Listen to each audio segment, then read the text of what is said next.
12절에서 21절 말씀입니다. 빌립보서 1장 12절에서 21절 말씀 함께 교독하겠습니다. 저 읽고 여러분들이 읽고 읽겠습니다. 형제들아, 내가 당한 일이 도리어 복음 전파의 진전이 된 줄을 너희가 알기를 원하노라.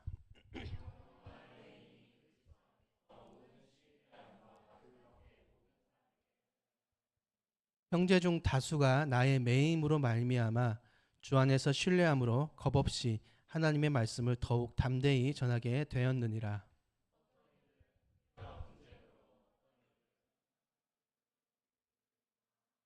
이들은 내가 복음을 변증하기 위하여 세우심을 받은 줄 알고 사랑으로 하나.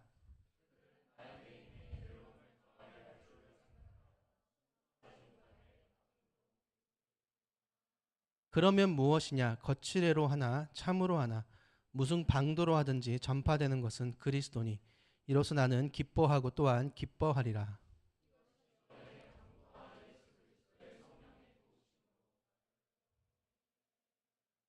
나의 간절한 기대와 소망을 따라 아무 일에든지 부끄러워하지 아니하고 지금도 전과 같이 온전히 담대하여 살든지 죽든지 내 몸에서 그리스도가 존귀하게 되게 하려 하나니 이는 내게 사는 것이 그리스도니 죽는 것도 유익함이라. 아멘. 옆에 사람에게 인사할게요. 잘 오셨습니다. 사랑합니다. 예, 잘 오셨습니다.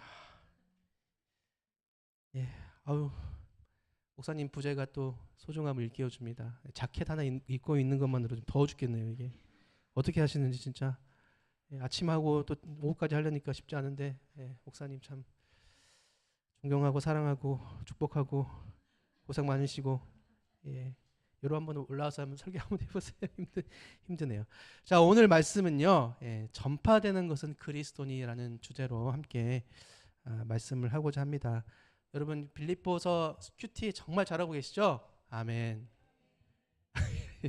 그래서 1장 1절부터 11절 말씀을 유혜진 간사님이 오전에 저번 주에 하셔서 제가 오늘은 1장 12절에서 20절 말씀 나누고자 하는데 먼저 좀 배경을 좀 살펴보는 게 필요하겠죠. 그래야 좀 이해가 되니까 먼저 이 빌립보 지역이 어떤 곳인가? 빌립보 지역은 로마의 식민지였어요. 식민지인데 어떤 군사 전초기지로서 굉장히 중요한 역할을 하고 있었거든요. 그리고 이 퇴역한 군인들이 여기에 많이 이주해서 살았어요. 그러니까 군인들이 가끔 강원도 같이 좀 이렇게 그런 곳이었어요. 그리고 그 유럽으로 들어가는 관문, 그러니까 그 입구에 있거든요. 그래서 굉장히 유럽으로 통하는 굉장히 그 길목으로서 굉장히 중요한 위치에 있었던 곳이에요. 또한 여기에 이제 사람들이 굉장히 다양하게 살았거든요. 헬라인, 그리스인, 또 로마 사람들, 또 아시아계 사람들, 유대인들 이렇게 여러 민족이 다 모여 살았어요.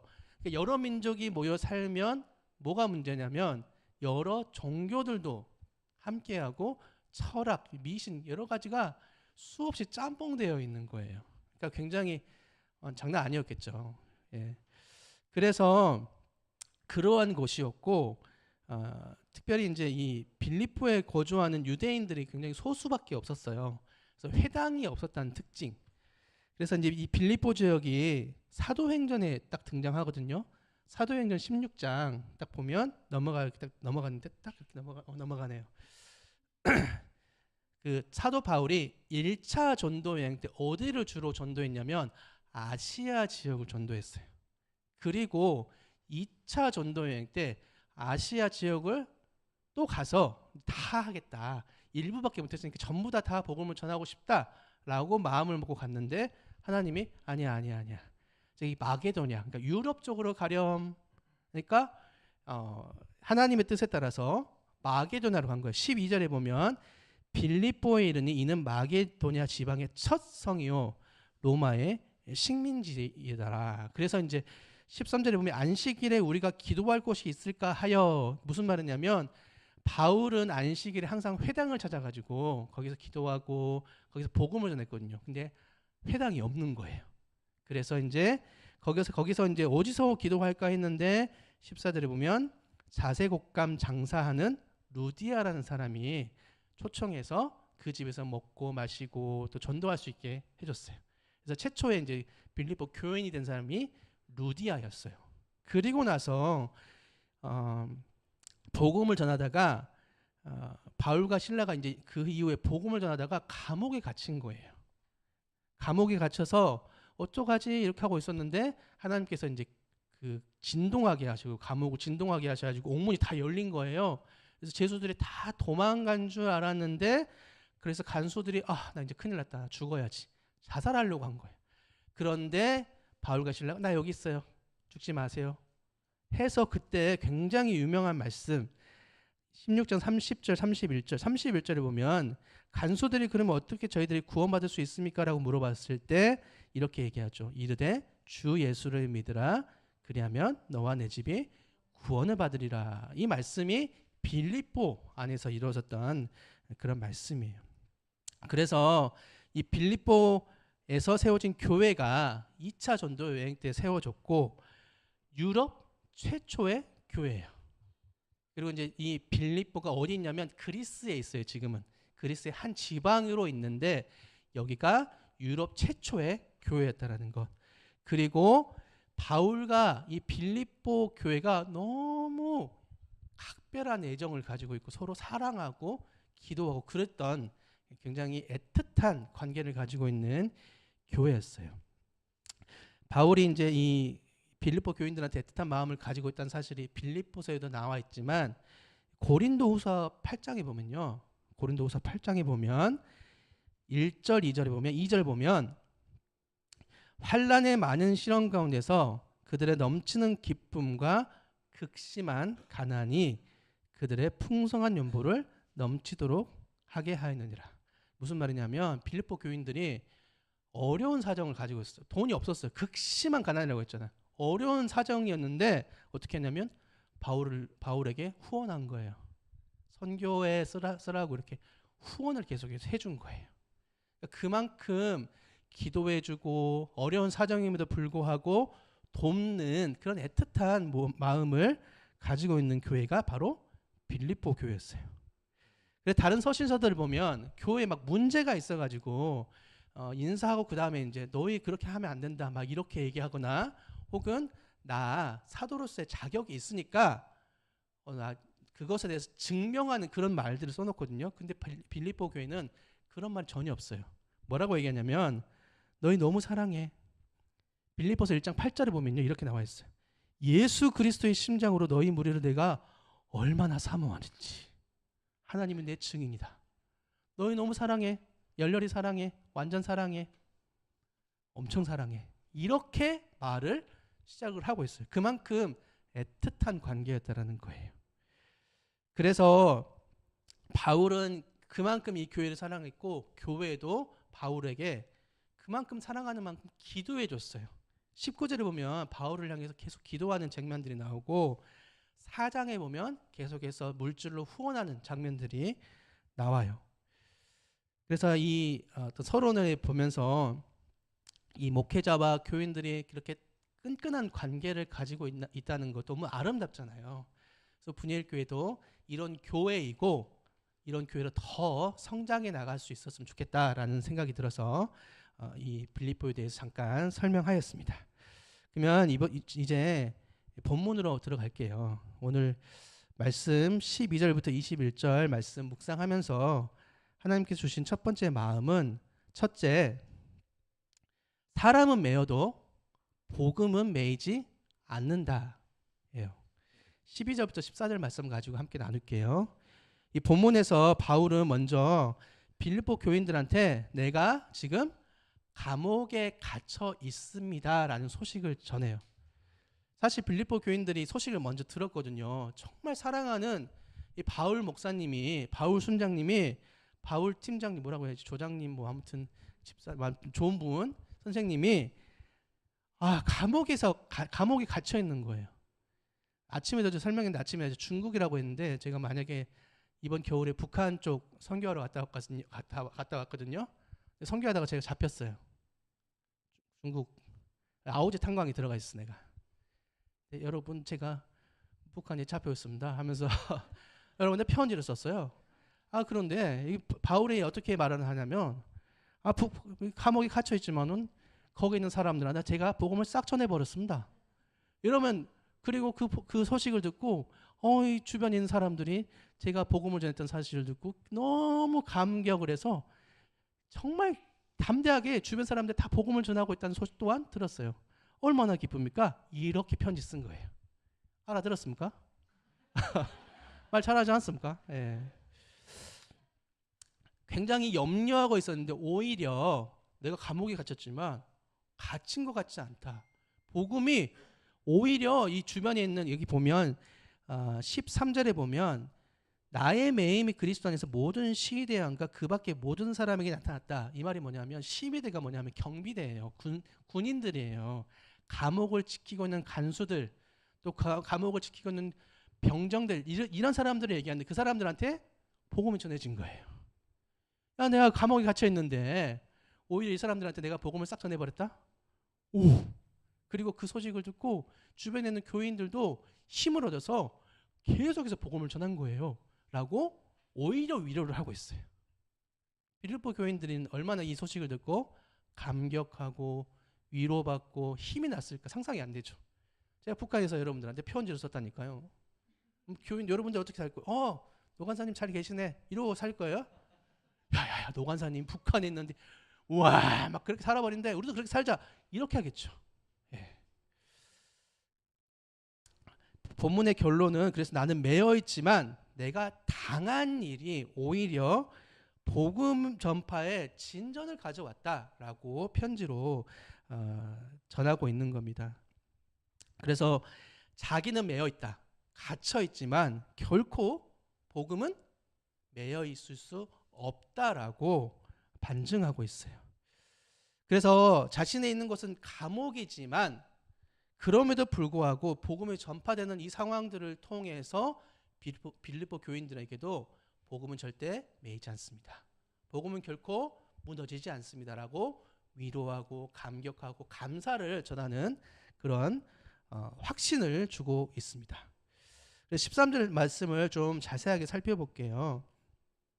이러므로 나의 매임이 그리스도 안에서 모든 시대왕과 그 밖에 모든 사람에게 나타났다. 이 말을 좀 자세하게 해석하자면 주변 사람들이 바울이 어떤 개인적인 범죄 때문에 갇혀 있다라고 생각하지 아니하고 이 사람 복음을 전하다가 그리스도 때문에 갇혀 있다라는 사실이 주변 사람들에게 알려진 거예요.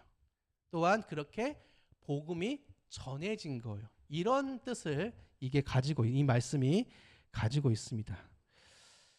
감옥 안에서 오히려 하나님의 복음이 충만하게 전해지고 있다는 그 사실은 엄청난 위로이고 감격이었을 거예요. 비록 이제 외적인 상황들이 복음의 전파를 방해하는 것처럼 보이지만 이건 전혀 문제가 되지 않는다라는 사실을 바울은 삶을 통해서 드러내고 있습니다. 오히려 그런 상황들을 사용하시는 그 하나님 그리고 그것을 뛰어넘어서 복음은 절대 매이지 않고 전파된다는 사실을 분명히 하고 있는 말씀입니다. 사랑하는 여러분, 복음은 절대 매이지 않습니다. 우리는 상황에 매일지라도 복음은 절대 매이지 않습니다. 그렇기 때문에 바울처럼 때를 얻든지 못 얻든지 복음 전하는 삶을 꿈꾸는 여러분 되시기를 소망합니다.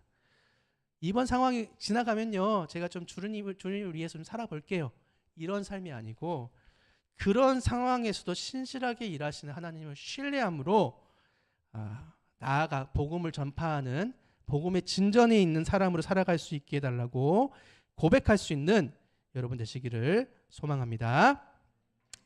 두 번째는 투기와 분쟁 속에서도 복음은 전파된다입니다. 15절에서 18절 말씀 가지고 함께 나눌게요. 15절 말씀 다시 한번 읽어보겠습니다. 15절 어떤 이들은 투기와 분쟁으로 어떤 이들은 착한 뜻으로 그리스도를 전파하나니 무슨 말이냐면 이 바울이 감옥에 갇혀 있잖아요.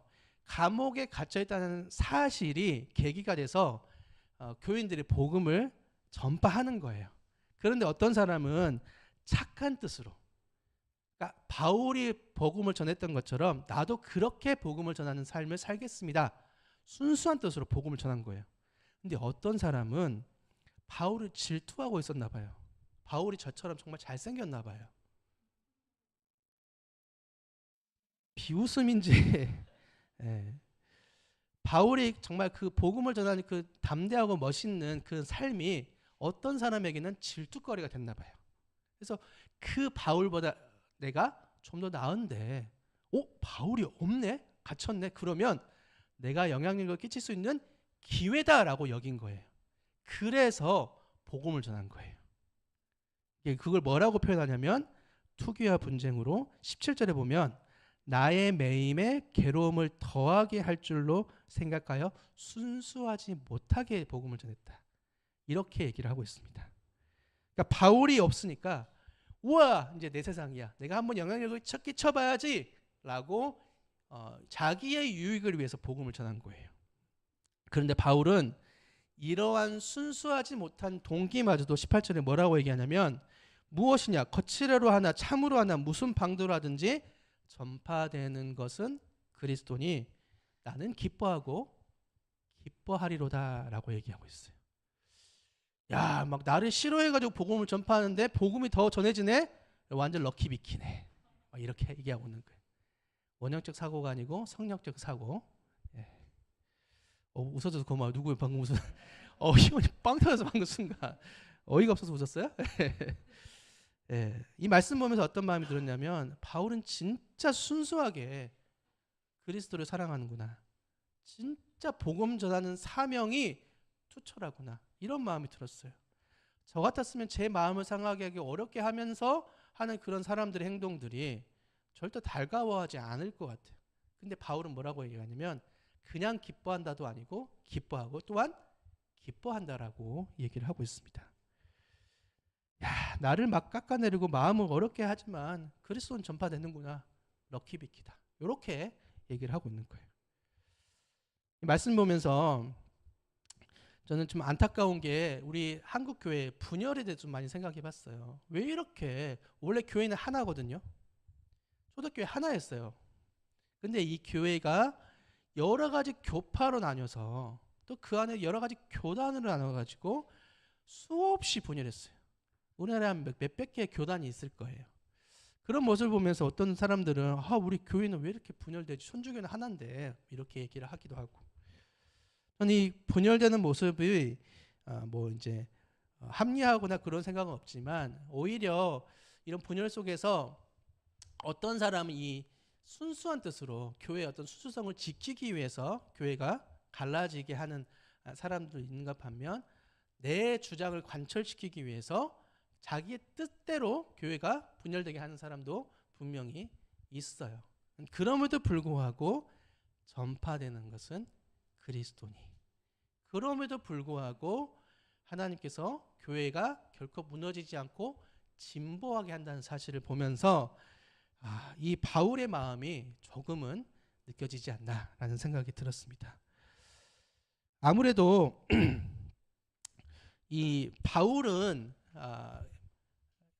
당시에 이제 이런 분열들이 교회를 정결하게 하고 정립하는 기회가 되었지만 물론 이단들은 확실하게 정리를 해야 되겠죠. 바울 또한 이런 사람들이 있는가 하면 이단에 대해서는 확실하게 분명히 선을 긋고 정죄했어요. 이건 아니다라고 얘기하고 쫓아냈단 말이에요.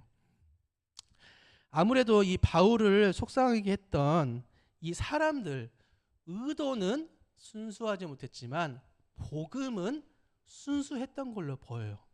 그래서 그럼에도 불구하고 내 마음은 상하지만 그리스도가 전파되니 나는 기쁩니다 라고 고백했던 겁니다. 사랑하는 여러분, 이 투기와 분쟁 속에서도 교회는 계속해서 진보해 나갑니다. 오히려 순수성을 유지하고 잃지 않고 계속해서 나아가고 있습니다. 때로는 분열되고 또 무너지는 것처럼 보이는 그런 상황 속에서도 하나님의 교회는 결코 무너지지 않는다는 사실을 여러분들 신뢰하시기 바랍니다. 투기와 분쟁 속에서도 그럼에도 전파되는 것은 그리스도니 기뻐하고 기뻐하는 분일교회 성도 여러분 되시기를 소망합니다. 마지막입니다. 세 번째는 살든지 죽든지 복음은 전파된다입니다. 19절에 보면 이것이 너희의 간구와 예수 그리스도의 성령의 도우심으로 나를 구원에 이르게 할 줄 아는 거로. 바울은 자신의 구원에 대한 확신이 있었어요. 그러니까 무슨 말이냐면 여기서 지금 구원이라는 것은 작은 의미로는 나는 감옥에서 풀려날 것을 확신합니다. 작은 의미로는. 더 큰 의미로 가서 우리가 받는 예수 그리스도를 통해서 받는 진정한 구원까지 얘기를 하고 있습니다.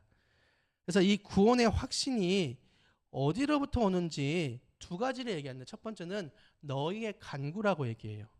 너희의 간구는 뭘까요? 빌립보 교인들의 기도였어요.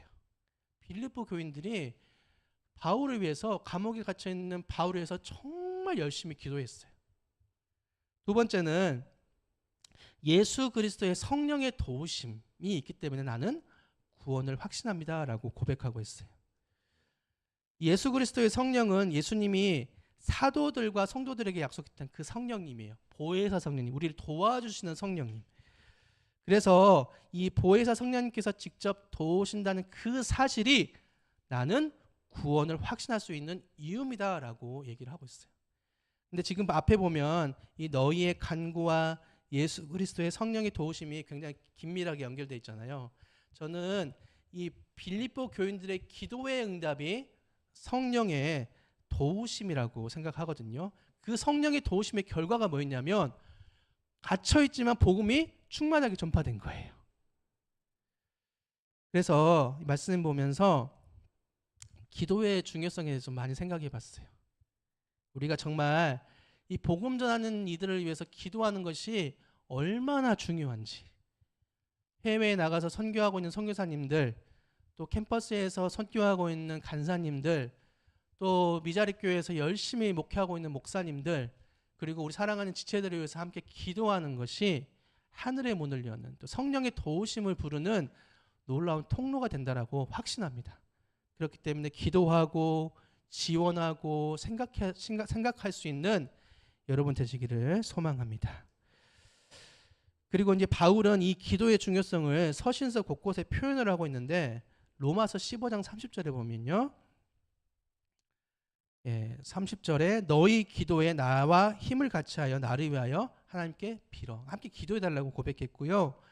골로새서 4장 3절에 보면 또한 우리를 위하여 기도하되라고 하면서 함께 기도해 줄 것을 요청하고 있습니다.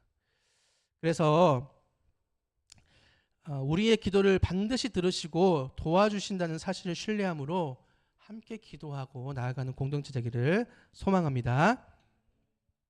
바울은 이어서 이 성도의 기도와 성령의 도우심으로 자기가 확신한 구원에 대해서 이렇게 표현을 하는데 20절에 보면 살든지 죽든지 내 몸에서 그리스도가 존귀하게 되게 하려 하나니 이는 내가 사는 것이 그리스도니 죽는 것도 유익하다라고 고백을 하고 있어요. 그러니까 바울에게 있어서 지금 감옥도 상관없어요. 주변의 상황도 상관없어요. 자신의 생명마저도 관계없이 제일 중요한 게 뭐라고 얘기하냐면 가장 자기에게 큰 유익이 뭐라고 얘기하냐면 그리스도다. 나는 그리스도밖에 없다. 내게 가장 중요한 건 생명보다 중요한 건 그리스도입니다라고 고백을 하고 있습니다. 그러니까 기꺼이 그리스도가 전파되고 그리스도를 높일 수 있는 것이라면 기꺼이 내 생명마저도 내려놓겠습니다라고 고백하고 있는 거예요. 말씀 보면서 이 바울의 삶을 한번 돌아봤어요. 바울의 삶도 그리스도의 삶을 대변하는데 바울의 삶은 역설로 가득 차 있습니다. 여러분 역설이 뭔가요? 문과 계시나요? 문과 다 이과신가요? 역설 문과 있다 저기 희원아 역설이 뭐예요? 그렇죠. 말이 안 되는 것처럼 보이는 거에 역설이에요. 말이 안 되는 것처럼 보이지만 그 안에 깊은 뜻이 있는 게 역설이에요. 이순신 장군이 얘기했잖아요. 살고자 하는 사람은 죽을 것이요, 죽고자 하는 자는 살 것이다. 이렇게 얘기하잖아요. 이게 역설이에요. 모순된 것처럼 사는데 왜 죽고 죽는데 살아요. 모순된 것처럼 들리지만 그 안에 깊은 뜻이 있는 게 역설이에요. 바울의 삶은 역설이었어요. 그리스도의 삶도 역설이에요. 바울은 죽음을 바랄까요? 나 죽고 싶어 이런 사람 아니었어요. 그리스도를 바라는 사람이었어요. 바울이 2차 전도 여행 때 자기가 하고 싶었던 거는 아시아에 가는 거였는데 하나님께서 유럽으로 가게 했어요. 그때 처음 만난 빌립보 교인들이 이렇게 큰 힘이 되고 있어요. 자기의 뜻대로 했다면 만나지 못할 사람들이었어요. 또 바울은 이곳저곳 돌아다니면서 복음을 전하고 싶었어요. 근데 어떻게 했어요? 감옥에 갇혔어요. 그런데 그곳에 있는 수많은 사람들에게 복음을 전할 수 있었어요. 자기가 원하는 게 아니고 하나님 뜻대로 된 거예요. 그래서 바울은 자기가 살고자 하지만 오히려 죽어서 복음을 전할 수 있다면 그렇게 하겠습니다라고 역설적인 삶을 표현하려고 하고 있는 거예요. 사랑하는 여러분, 그리스도인의 삶은 역설입니다. 역설이라는 것은 모순처럼 느껴지지만 그 안에 확고한 뜻이 있다라고 말을 했습니다. 때로는 우리 삶 가운데 있는 여러 가지 많은 상황들이 모순적인 것처럼 보이고 비합리적인 것처럼 보이지만 그 안에 반드시 하나님의 놀라우신 중요한 뜻이 있을 것이다 라고 확신하는 여러분들 되시기를 소망합니다. 이 역설을 깨닫고 살든지 죽든지 그리스도를 위해 복음의 진보에 동참하시는 여러분 되시기를 소망합니다. 말씀을 마무리하겠습니다. 본문을 통해서 우리는 상황이라는 것이 결코 복음의 진보를 막을 수 없음을 확신할 수 있었습니다. 감옥 속에서도 투기와 분쟁 속에서도 삶과 죽음의 그 경계선 갈림길에서도 결국 전파되는 것은 그리스도라는 그 고백을 우리는 볼 수 있었습니다. 사실 수천 년간 하나님의 복음이 전해지기 좋았던 상황은 한 번도 없습니다. 그럼에도 불구하고 이 복음의 진보를 믿고 하나님께서 도우신다는 사실을 신뢰했던 수많은 성도들을 통해서 이 복음은 항상 전진했습니다. 상황 속에 매몰되지 않고 오히려 그 상황마저 사용하시는 하나님을 신뢰하시는 여러분 되시기를 소망합니다. 사랑하는